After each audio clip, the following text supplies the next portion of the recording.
Joker es, en mi opinión, la película del año 2019. Es una obra de arte de una talla cinematográfica que muy pocas veces se logra. Pero aunque podemos hablar de esta película solo en ese sentido, yo voy a intentar cambiar un poco la cosa y conversar con ustedes sobre los 4 mensajes elementales que me dejó esta película. Quédense conmigo para que se enteren de qué se trata.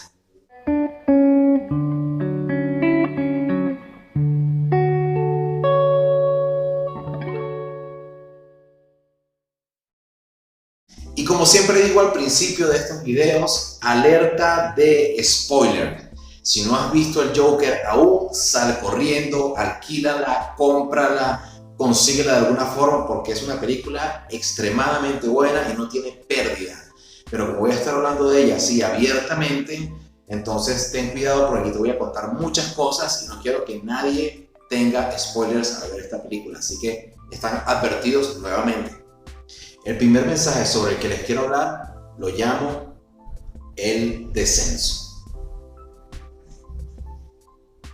Y llamo así a esta primera reflexión porque esta película en este sentido es brutal. Desde la primera escena, Arthur comienza un camino de sufrimiento durante toda la película hasta el punto en el que toca fondo, se transforma en el Joker y comienza a aceptar ese lado oscuro de su ser. Y el camino de descenso es fácil de observar, incluso desde la primera escena, puesto que a Arthur le roban un cartel que él estaba utilizando para hacer publicidad a una tienda de música que estaba en quiebra y lo roban, lo golpean, es maltratado por unos adolescentes. Luego le descuentan el cartel en el trabajo, ¿ok? Porque tenía que devolverlo cuando no podía hacerlo porque lo habían robado. Luego lo despiden del trabajo cuando se le cae la pistola. Luego piensa de manera equivocada que Thomas Wayne es su padre y después se entera que es aún peor, que es que su madre sufría una enfermedad mental que causó que cuando él era niño fuese maltratado, lo que probablemente fue la causa de la risa patológica que tiene el personaje. Además de eso, se entera que esa novia que él tenía era todo una falsedad, una ilusión creada dentro de su mente. Y por último, la figura de Murray, el presentador de televisión, al cual él tenía como una especie de afecto imaginario, amor platónico, se quería burlar de él. Y entonces todo su mundo se derrumba, lo que termina por configurar esta sensación de que todo debe arder, porque nada sirve. Y lo utiliza en los diálogos, porque dice, no entiendo por qué todo el mundo es tan malvado en este momento, tan maleducado. ¿Has visto cómo es todo afuera? Es como esa conversación que tiene con Murray, donde le explica prácticamente todo eso. Ahora, ¿por qué pienso que esto es un mensaje? Creo que es un mensaje porque a nosotros, a cada uno de nosotros, nos ha pasado que quizás tenemos periodos en donde no nos va muy bien en la vida. Y a veces sentimos como que la vida es una especie de colador que se para enfrente y uno atraviesa ese colador y cada vez partes nuestras van quedando pegadas en esa telaraña de, digamos, malas situaciones que hemos vivido. Y es muy fácil cuando esto te ocurre una y otra vez, que hagas lo mismo que Arthur. Llegar a un punto en donde puedes llenarte de resentimiento, de odio, de rabia, de ira y comenzar a tomar decisiones en esa dirección. Y una vez que lo haces, es muy difícil salir de ahí.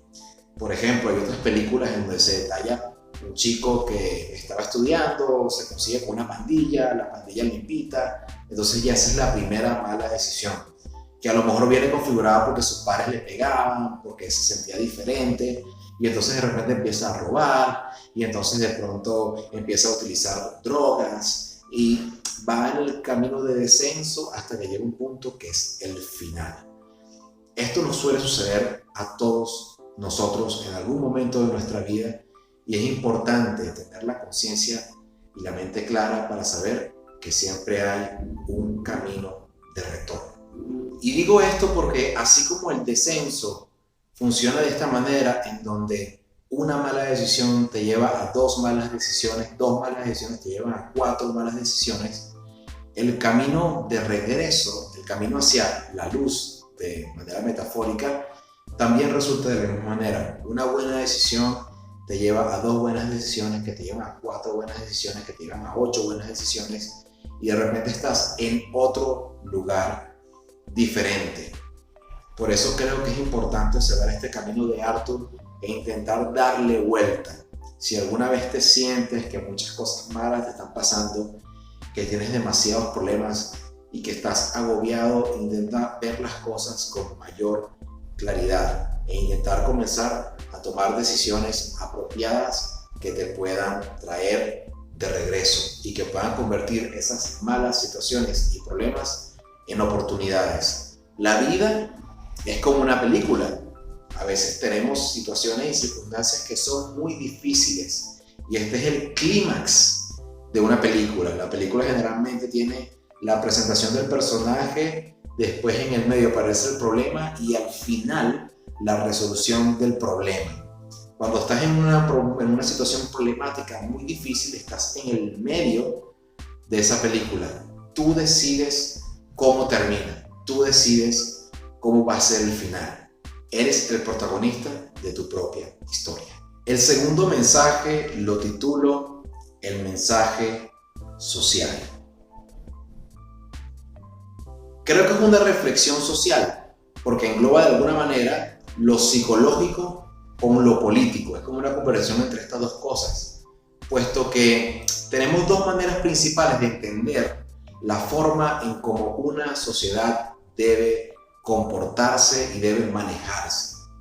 Posiblemente esto tiene que ver mucho con la idea de izquierda política y derecha política, por decirlo de alguna forma, puesto que en el lado de la derecha, o lo que se entiende como la derecha, resumiéndolo, siendo muy básico en esto, ¿ok? Todas las personas somos individuos responsables de nuestros actos y de lo que nos pasa. Mientras que del lado de la izquierda hay personas que no pueden de alguna manera salir adelante y necesitan la ayuda social de otros, y esta ayuda debe configurarse a través del Estado. La película retrata un poco la idea de la izquierda muy claramente, porque Arthur se ve que es un personaje y su madre que requieren muchísima ayuda. Han pasado por problemas graves, incluso que el mismo Arthur desconoce sobre sí mismo, que no les permiten avanzar en la vida. Y parece que todo esto trae una configuración política que logra de alguna manera crear una especie de revolución en este universo cinematográfico ficticio, en donde los pobres y desamparados piden a gritos ayuda de los más poderosos, y estos hacen caso omiso a estas peticiones y palabras. Y creo que esta idea se resume en la película, en la frase que escribe Arthur en su cuaderno, que es algo así como que lo peor de tener una enfermedad mental es que debes simular como que no la tienes, puesto que la sociedad empieza a verte diferente. Ahí es donde yo digo que es como el ámbito psicológico. Los trastornos mentales a veces son mal vistos y las personas tienden a alejarse de estos individuos que necesitan realmente nuestro apoyo, nuestra consideración y nuestra empatía. Y yo creo que también es una crítica a esto de las redes sociales, el Instagram, el Facebook, el Twitter, todo lo que tú quieras, porque a veces hay personas que, bueno, ponen muchas fotos en la playa, con la familia, bailando, disfrutando, comiendo, pero debajo de todo eso hay problemas, porque todos los seres humanos los tenemos y a veces son problemas realmente difíciles de resolver. Entonces, lo peor de las redes sociales, por decirlo de alguna forma, es que debes pretender que tu vida es más maravillosa de lo que es, o debes pretender que no tienes problemas. Y tenemos una sociedad que está configurada como para funcionar de esa forma. Yo creo que tenemos que ser más realistas y por un lado más empáticos con el otro. Porque ahí sí hay algo que esta película me tocó un poco, debo decirlo, y que cambió un poco mi perspectiva, es que siento que hay personas que de verdad, y familias enteras, sociedades enteras, que requieren de ayuda externa, extremadamente con premura para poder salir de situaciones difíciles. Y creo que el final de la película, que es que toda la población se revela, es justamente lo que pasa cuando desatendemos eso, cuando olvidamos la empatía, que esta sociedad una y otra vez, como expliqué en el mensaje anterior, pasando por ese colador en donde partes de ti se quedan, decide pasarse a ese lado de oscuridad y aceptarlo como la realidad y comenzar a portarse de una manera que perjudica a todos, y es justamente por esa falta de empatía. En este sentido, creo que hay factores o mensajes valiosos en ambos, por decirlo de alguna forma, puntos cardinales de la política, ¿no? Como en la idea de la izquierda, de la empatía por otros, de la ayuda social, y la idea de la derecha de hacernos responsables por nosotros mismos, pero también eso tiene que ver con hacernos responsables de otros. Al tercer mensaje lo llamo líderes. Acá la reflexión viene porque al final de la película Arthur abre los brazos y se para sobre un carro y se transforma en un movimiento social mucho más grande que él. Y de hecho, desde que él asesina a estos 3 patanes, porque eran malas personas, en el metro, esto no justifica que los haya matado, pero eran malas personas, los mata en el metro, todo parece configurarse a nivel social. El payaso, la figura del payaso termina siendo un movimiento, un símbolo, una metáfora. Después Thomas Wayne habla mal de los payasos en televisión, o dice que bueno, el asesino es un payaso, tiene que ser un payaso que se oculta tras una máscara. Y todo se configura y todo se transforma en un movimiento social. Y esto me hace reflexionar mucho sobre quiénes son los líderes. ¿Son de verdad salvadores? ¿Son de verdad nuevos mesías? Yo no lo creo así. Creo que cada uno de nosotros debe ser el líder y el amo de su propio destino. Creo que tenemos que observar bien si no estamos siguiendo a un enfermo mental, porque a fin de cuentas Arthur Fleck era un enfermo mental, tenía una patología mental de tratamiento psiquiátrico, y sin embargo se convierte en un líder, en la cara de un movimiento, y se lo preguntan una y otra vez a través de la película. Incluso cuando se entrevista con Murray le dice: es por eso que utilizas el maquillaje, quería ser un símbolo, es por eso que mataste a esas 3 personas. Y realmente no es así, él no estaba entendiendo qué estaba haciendo, pero como que el tiempo y el espacio y el momento configuran su llegada. Y a veces creo que esto es lo que pasa con nuestros líderes. Hay un momento, un tiempo y un espacio donde ellos aparecen, y las personas tienden a ver esta llegada de una manera muy romántica. Y este romanticismo no es lógico.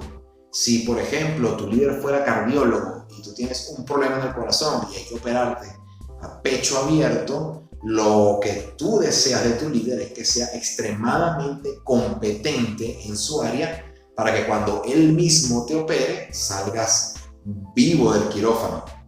Entonces tenemos que ver a nuestros líderes de esta forma, de una manera en la que le exijamos que hagan lo que el cargo para el cual fueron electos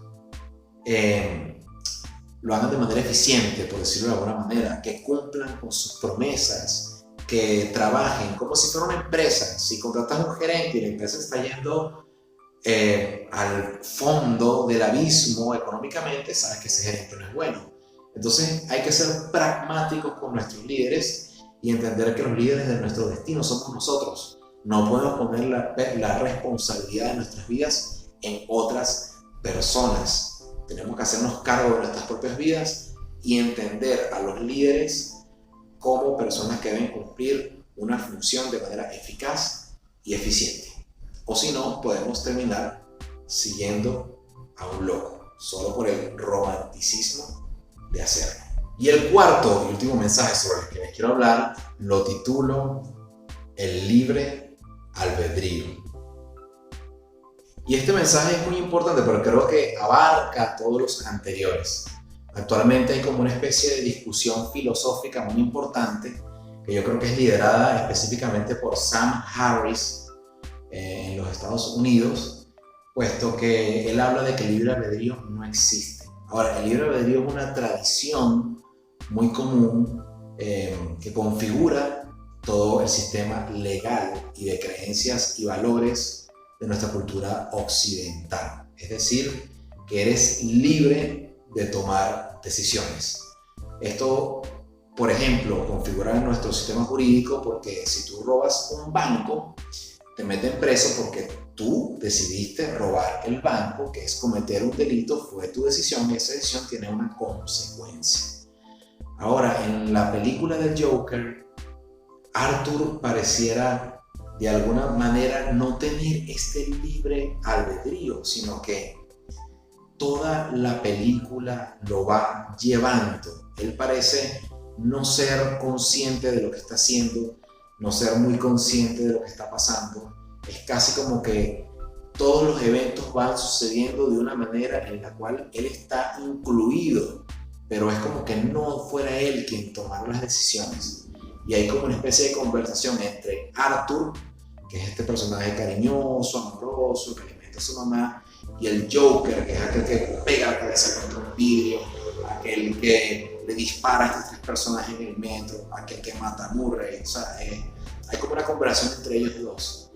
Lo que me hace pensar un poco sobre si de verdad tenemos este libre albedrío, si de verdad las personas no traen de por sí alguna configuración genética que les lleva a actuar y ser de una manera. Y eso también tiene que ver mucho con la psicología y con la neurociencia, y les recomiendo muchísimo observar o poder leer cualquier trabajo de Robert Sapolsky, creo que se llama, que habla sobre biología del comportamiento y te hace pensar mucho sobre esto, porque hay ciertas circunstancias, ciertos elementos genéticos, biológicos, ambientales, que configuran tu comportamiento. Entonces, esto de alguna forma tiene que ver con esto de que no tenemos libre albedrío, sino que hay un momento en donde estamos arrojados, inmersos, en donde no tomamos decisiones conscientes, sino que las hacemos de acuerdo a lo que nos pasa, a lo que tenemos en nuestro entorno. Y esto es un poco esta idea en contra del libre albedrío. Yo, por mi parte, defiendo el libre albedrío porque entiendo que si esto es cierto, entendemos la libertad como la muerte, puesto que si todo es estímulo, y al tener un estímulo, ya sea desde el cerebro o desde el ambiente, ya no somos libres porque eso nos configura, entonces la única manera de ser libres es en la ausencia de todos estos estímulos, y la única manera de tener ausencia de estímulos es estar biológicamente muerto. Pero te da un poco a pensar sobre, digamos, el nivel de responsabilidad que puede tener una persona ante un problema, situación o circunstancia. ¿Qué les parece? Pueden dejarme su comentario en la parte de abajo y podemos conversar un poco más largo sobre esto. Y bien, esas son las 4 reflexiones que me salen de la película, las principales, porque creo que hay otras más, pero este video sería un video de 1 hora y media hablando sobre el Joker y no quiero aburrirlos así de esa forma.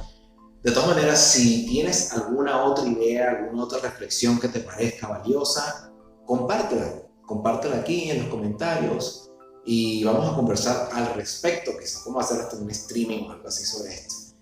Así que bueno, si te ha gustado el video, puedes suscribirte, nuevamente comenta, dale me gusta, compártelo y espero verte en un próximo video de mi canal. Así que nos estamos viendo. Hasta pronto.